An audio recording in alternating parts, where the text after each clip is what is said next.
अरे कहाँ छुपे हो गिरधर मेरे। ए रमेश जी, हाँ, ये उस समय की बात है, इस समय की। कंस के कारागार में हाँ, जितने भी साधु महात्मा थे, हाँ, सबको पापी कंस कारागार में बंद कर दिए थे हाँ, और सबके ऊपर अत्याचार कर रहे थे। उस समय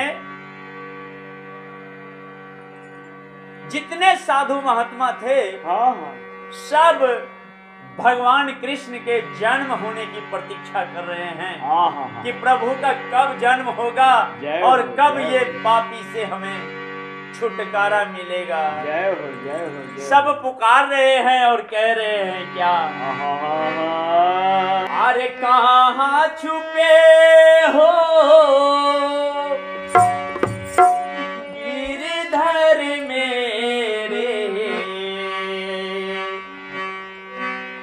कहाँ छुपे हो